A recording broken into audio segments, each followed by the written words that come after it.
Kenapa banyak masalah anak bermasalah? Salah satunya memang adalah karena mereka nggak punya role model. Tantangan guru sekarang adalah di era digital, tentu saja gadget, betul nggak? Gen Z surveinya 42% Gen Z ini mengalami kesehatan mental. Apapun profesi kita, nggak akan pernah lepas dari masalah. Jadi ibu mau pindah sekolah berapa kali pun, mau pindah profesi berapa kali pun, tetap ada masalah. Dan kita digaji, dibayar untuk menyelesaikan masalah, betul nggak? Bapak-ibu sekalian, ada pantunnya. Malam hari pasang pelita, sambil membuat ketupat daun.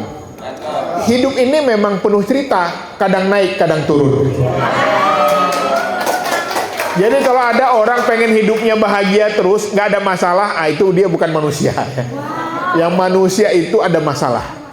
Apalagi menjadi guru. Saya seorang rektor, ya kepala sekolah ya, banyak masalah. Kadang-kadang sudah kita kasih beasiswa ngelunjak. Tempat saya 90% beasiswa, dapat uang saku. Uangnya beli skincare, tebel. Wajahnya putih, tangannya hitam. Ada yang pacaran, manggilnya mamah papa.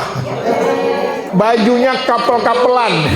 Bayang itu mahasiswa ya, ini SMP SMA belum seperti itu. Tapi itu tantangan. Tantangan anak-anak sekarang ternyata, kenapa banyak masalah anak bermasalah? Salah satunya memang adalah karena mereka nggak punya role model.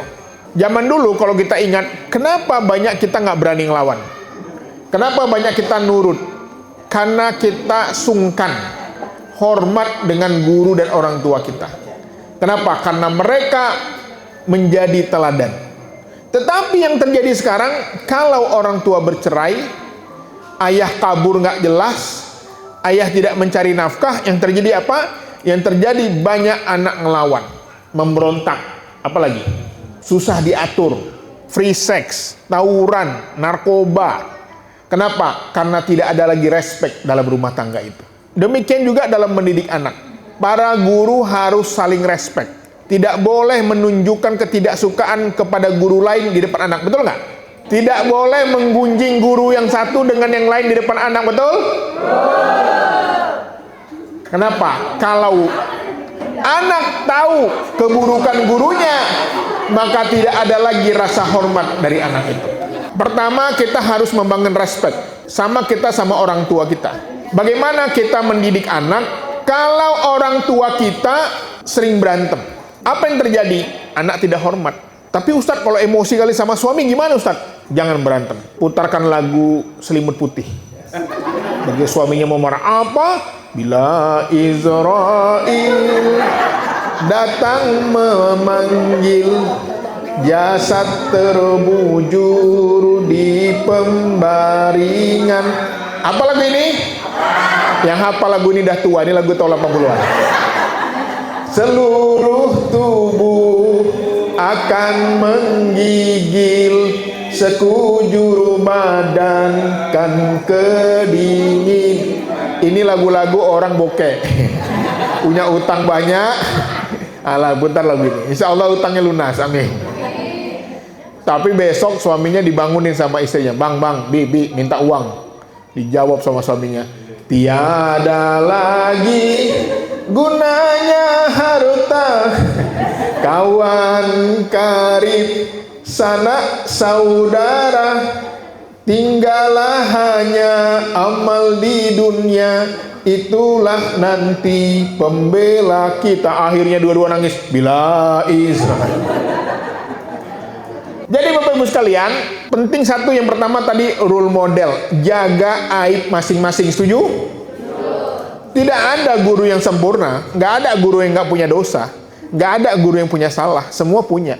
Tetapi apa yang membuat anak-anak hormat dengan kita? Karena kita menjaga. Bagaimana mungkin anak ibunya marah, anaknya lagi berantem di dapur, ibunya bilang, "Hei, jangan berantem."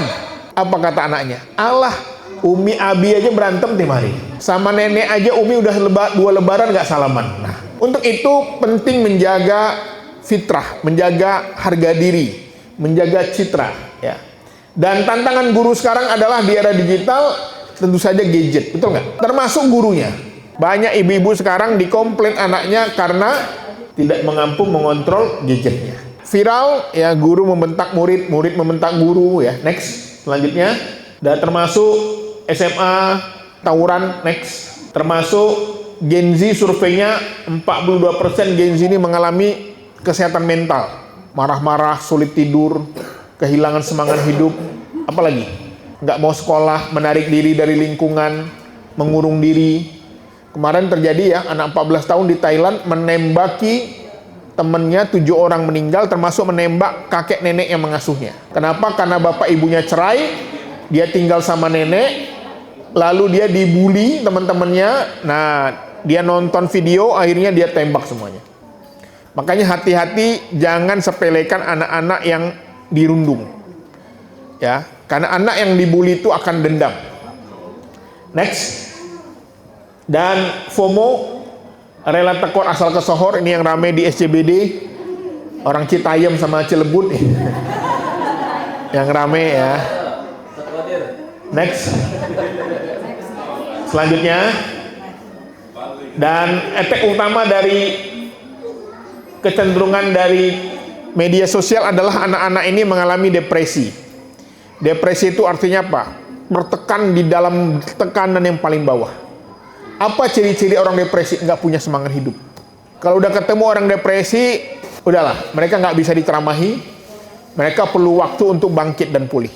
Makanya Bapak Ibu sekalian, dalam menghadapi tekanan hidup, apa yang mau kita marahkan? Semuanya sudah ada yang mengatur. Haus minum contohnya nih, haus minum. Lapar mah? Sakit baru? Mati diku? Selesai. Apa yang mau kita pusingkan? Makanya banyak orang stres, depresi gara-gara harga diri, nama baik. Khususnya ibu-ibu ini paling ingat ketika disakiti tapi lupa pernah menyakiti.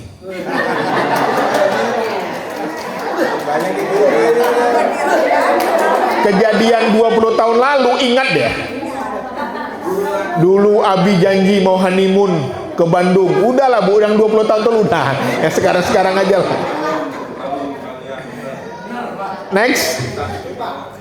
Dan tantangan di era digital salah satunya adalah pornografi. Ini penting Bapak Ibu yang anak-anaknya suka nonton YouTube.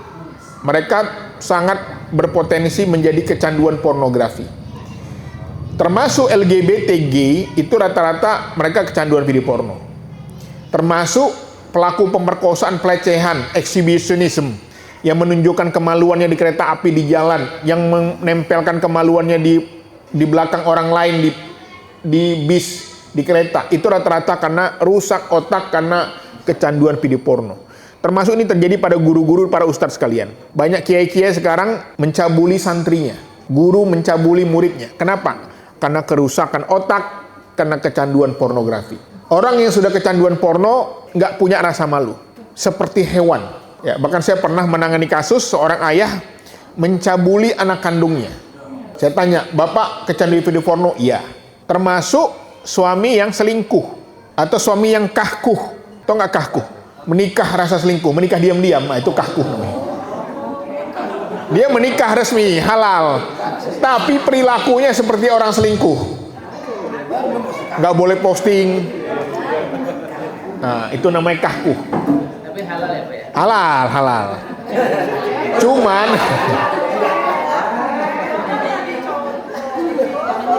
kesepian, merokok, hilang adab, LGBT, kecanduan gadget, pacaran, pornografi. Jadi pacaran ini saya mohon maaf, kita harus tegas mengedukasi dari awal. Banyak sekarang orang pacaran, pacarnya disekap, disiksa, diperkosa. Dan si pacar tidak berani melapor karena direkam videonya. Ya. Dan banyak sekali kasus pacaran yang dibunuh, disiksa, dibakar, dikubur hidup-hidup sama pacarnya. Jadi kita tidak boleh menormalisasi pacaran, kita harus tegas. Karena disitulah wala taqrabu zina. Ya. Jangan kita berzina aja nggak boleh, apalagi mendekati zina. Dan berpacaran ini adalah bagian jalan menuju zina yang sebenarnya. Next. Bapak Ibu hari ini mendidik anak-anak yang mungkin dia kehilangan figur orang tua, yatim, ayah. Berat itu. Anak miskin, berat. mereka menghadapi kesulitan hidup. Tetapi disitulah pahalanya. Kalau ibu hanya mendidik anak orang kaya, pintar, gizinya cukup, berhasil, wajar.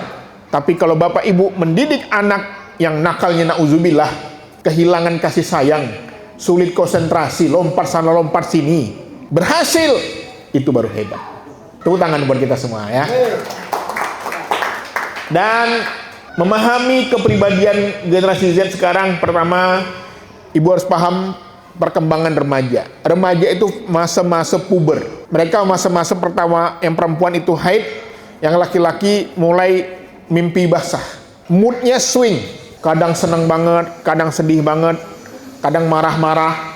Dan mereka menjadikan media sosial sebagai salah satu indikator kesuksesan pencapaian.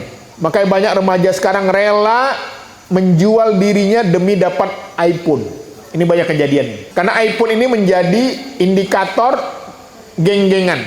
Bahkan ada orang yang mau berteman hanya orang yang punya iPhone aja. Makanya kalau ada door prize, ada lomba, kalau hadiahnya iPhone, mereka pasti berbondong-bondong. Karena mereka menganggap iPhone ini sebagai kasta, status sosial.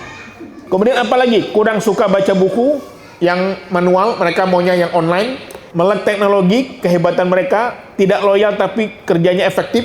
Kemudian krisis terhadap fenomena sosial, kritis ya, mereka speak up. Suka yang serba cepat dan instan, no gadget, no life, kreatif, aktif dan dinamis, berpikir out the box, confidence, connected ya. Mereka bersosialisasi, kemudian lebih memilih ponsel daripada TV. Zaman dulu kita kuliah, orang ikut organisasi HMI, PMI, IMM, ya, IPNU, apalagi Muhammadiyah, NU, Persis, Al-Wasliyah. Tapi sekarang organisasi-organisasi susah merekrut anak-anak muda. Kenapa? Karena mereka sudah berteman dengan teman lintas negara. Mereka bisa berteman dengan grup fans artis A dari lintas negara. Mereka berteman dengan teman profesi lintas negara dengan cara online. Nggak perlu ikut training, nggak perlu ikut pelatihan yang capek. Tapi dengan jempolnya, mereka memiliki jaringan internasional. Next. Dan kita berhadapan dengan generasi yang asik dengan media sosial dan cara instan untuk populis kaya raya. Betul, saya merasakan, saya seorang influencer, betapa resikonya besar juga menjadi orang yang memiliki media sosial yang besar. Ada namanya star syndrome. Orang yang punya follower banyak, merasa artis, berlaku semena-mena. Kemarin viral, seorang influencer memvideokan seorang mbak-mbak yang bekerja mencari nafkah sebagai SPG, lalu memviralkannya, dan dia kalau hapus harus bayar. Ini terjadi star syndrome. Dia merasa hebat, dia merasa paling keren, padahal ada etikanya, ada aturannya ya. Next. Mungkinkah guru akan terganti dengan digitalisasi? Mungkin nggak? Buktinya sekarang peminat universitas terbuka tinggi. Orang nggak ketemu guru mungkin, tapi dia mendapatkan ilmunya. Mungkin. Tetapi ada mata kuliah yang tidak bisa tanpa guru. Contohnya apa? Akhlak. Benar nggak? Kalau agama bisa digantikan nggak? Bisa, banyak.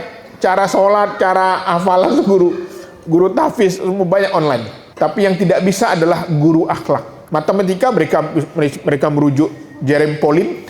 Belajar agama mereka baca, nonton ceramahnya Ustaz Abu Somad mungkin. Tapi karakter dan akhlak ini nggak bisa. Ini harus melihat langsung, berinteraksi langsung. Secanggih-canggihnya Google, YouTube, Instagram, TikTok tidak akan bisa menggantikan peran seorang guru. Mungkin guru tidak bisa canggih teknologi ada, tapi guru mampu menyentuh hati. Guru karakter tadi. Kalau kontennya mereka bisa dapat, tapi guru yang menyentuh hati dengan memeluknya, mengusap air matanya, mendengarkan keluhannya, ini yang nggak bisa digantikan peran gurunya. Tapi kontennya mereka bisa dengarin di YouTube. Tapi kasih sayangnya, cintanya. Karena saya tanya Bapak Ibu sekalian, guru yang bagaimana yang kita kenang ketika kita sekolah dulu? Guru yang sah? Guru yang yang memaaf? Kalau guru yang galak gimana? Begitu reuni, maaf ya ibu siapa ya? Saya udah lupa. Karena otomatis memori kita melupakan dia. Karena ada kenangan buruk, benar nggak? Untuk itu, bagaimana menjadi guru yang berkesan? Next, tentu saja peran guru yang tidak bisa digantikan oleh Google, mengajar dengan hati, menyentuh jiwanya, memeluknya, mengapresiasinya. Karena di YouTube nggak ada guru yang mengapresiasi, karena searah. Menghapus air matanya nggak bisa. membangun kepribadiannya. Guru kreatif dari kita pertama memiliki channel YouTube. Ada di sini guru yang sudah punya follower 5.000 ada. Menggunakan PowerPoint, menggunakan reward, memiliki kemampuan menulis, memiliki blog, memiliki account, memiliki media sosial. Ini guru kekinian. Berarti kalau Bapak Ibu belum masuk ke Teria, masih guru zaman dulu ini. Belum era digital. Next. Manakah yang paling penting? Ya, metode pembelajaran, kurikulum, metode pembelajaran, materi pembelajaran dan guru. Ini adalah yang paling penting di dalam pembelajaran. Next. Jiwa guru yaitu metode pembelajaran lebih penting dari materi pembelajaran. Tapi guru jauh lebih penting dari metode. Guru adalah sesuatu yang sangat penting, tapi jiwa guru lebih penting. Jiwa guru artinya mencintai, menyenangkan. Ya, saya ngajar sejak tahun 2010 saya udah ngajar sampai sekarang hampir 16 tahun jadi guru, jadi dosen. Itu macam-macam kelakuan mahasiswa, macam-macam. Ada lagi kita ngajar dia colek-colek temannya yang perempuan. Awal saya jadi guru saya marahin, keluar kamu. Saya waktu itu pulang dari Singapura, bekerja di Singapura. Lama-lama kok mahasiswa musuhin saya. Besok-besok saya rubah. Yang terlambat, mantap. Yang ganggu temannya, hai, keren, top. Sampai saya terpilih jadi dosen berprestasi se-DKI. Kenapa? Karena saya merubah metode marah menjadi metode sindiran tetapi mengapresiasi. Kamu keren, anak poli, orang baik semuanya di sini orang baik, orang jahat nggak ada. Kenapa? Karena mereka terkadang cari perhatian. Kenapa? Kurang perhatian. Kenakalan remaja, kenapa banyak anak remaja nakal? Bukan karena mereka nakal, tapi mereka penasaran, ingin coba, mereka ingin lihat gurunya marah gimana. Contoh, ada anak ngerokok. Apa yang Bapak lakukan? Ingat waktu muda. Oh, saya pernah juga ini. Demikian juga orang tua. Kalau jadi orang tua, jangan buru-buru marah kalau ngelihat kelakuan anak. Biasanya buah jatuh tak jauh dari pohonnya. Ada ibu-ibu, Ustadz, anak saya genit banget Ustadz, masih SMA udah pacaran. Saya tanya, ibu gimana? Saya SMP pacaran, lebih parah ibu sebenarnya. Ya, genit-genitnya, centil-centilnya biasanya persis itu. Next. Kuncinya ada pada skill guru. Kurikulum memang instrumen penting dalam pembelajaran. Namun yang paling penting adalah skill kemampuan guru mengajar dan sikap guru sebagai pembelajar. Karena kita pun pembelajar, bisa jadi yang disampaikan kita salah. Karena anak ini bisa membaca lebih duluan dari kita. Next. Dan refleksi guru, kurikulum terus berubah dan perubahan yang sudah ada kita lakukan. Pertanyaannya, apakah kita sudah berubah? Next. Adakah peserta didik merasa senang dan nyaman belajar? Coba tanya anak-anak nanti di kelas, nak, kalian bahagia nggak ibu ajarkan? Jangan-jangan jawabannya apa? Inilah kami tunggu-tunggu bu, nggak bahagia kami. Ya, jangan-jangan mereka selama ini tertekan. Jangan-jangan selama ini mereka nggak dapat apa-apa. Jangan-jangan selama ini kita membosankan. Makanya kemampuan storytelling seorang guru ini penting. Storytelling, cerita, pantun, lancang kuning berlayar malam, angin kencang hari pun kelam, kalau nahkoda ragu di dalam, kapal di tepi pun bisa tenggelam. Kadang-kadang bernasyid, ya kan? Kadang-kadang berselawat, dinamis. Ini penting. Makanya guru harus memiliki kemampuan komunikasi yang baik. Dan komunikasi itu bukan hanya ceramah. Komunikasi itu juga mendengar. Banyak di antara kita suka menceramai orang, tapi sulit untuk mendengar orang. Padahal kemampuan yang terpenting bagi orang tua dan guru adalah kemampuan mendengar. Kenapa? Karena murid kita, anak kita juga stres. Mereka berhadapan dengan kesulitan di sekolah. Berhadapan dengan masalah pertemanan, dibully, mereka pengen curhat. Ya, makanya kata orang paling enak punya istri guru. Kenapa? Karena perempuan itu mengeluarkan 20.000 kata per hari. Laki-laki cuma 7.000. Makanya kalau dia guru pulang-pulang udah habis kata-kata, udah nggak ada. Udah lemes aja udah. Mimi kenapa udah nggak ada kata-kata lagi. Tapi kalau ibu-ibu tidak jadi guru, tidak jadi ustazah, habis semua diceramahin sama dia. Tukang sayur, anaknya habis diomelin, ya. Maka bersyukurlah ibu-ibu yang jadi guru, karena kata-katanya udah habis di sekolah. Next, prestasi atau apa karya apa sudah kita hasilkan, ini penting. Sebelum kita bertanya kepada murid kita, nak, kamu harus juara, kamu harus berprestasi. Pertanyaannya, muridnya nanya, emang ibu udah punya prestasi apa? Makanya ada cerita ayah macam betul. Ini kisah nyata ini. Ada seorang ayah ngelihat raport anaknya, marah dia. Apa? Merah? Pus. Abi dulu juara, nggak seperti kamu, bikin malu. Minggu depan libur, datanglah anaknya ke rumah kakeknya.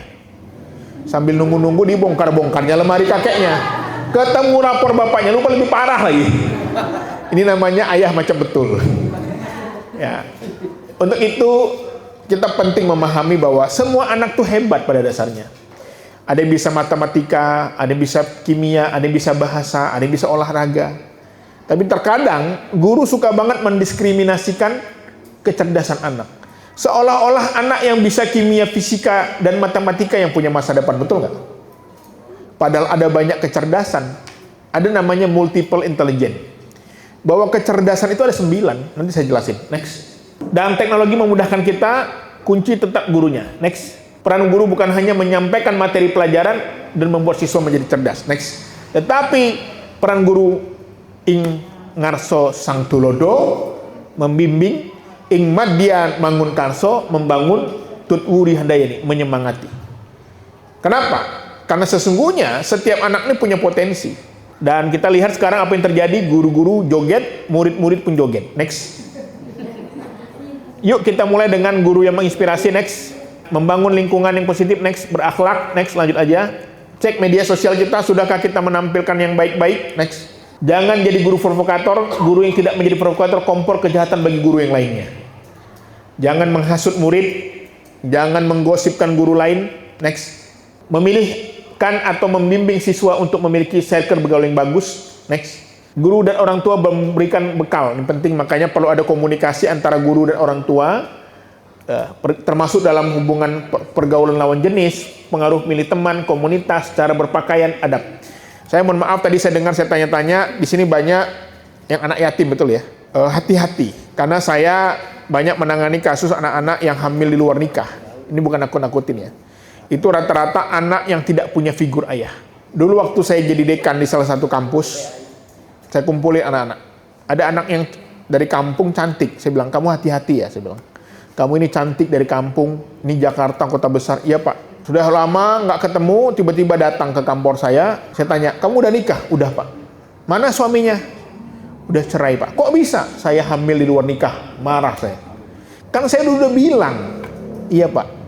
Saya nongkrong-nongkrong di kafe, ternyata ada om-om yang mengayomi saya. Saya merasakan itu adalah figur ayah yang melindungi saya. Ternyata dia merenggut kehormatan saya. Jadi anak-anak yang tidak punya figur ayah itu sangat berisiko menjadi orang yang free sex, termasuk hamil di luar nikah. Karena mereka selalu mendambakan sosok yang mau melindungi dia, mendengarkan dia. Ini penting nih tentang figur ayah ini.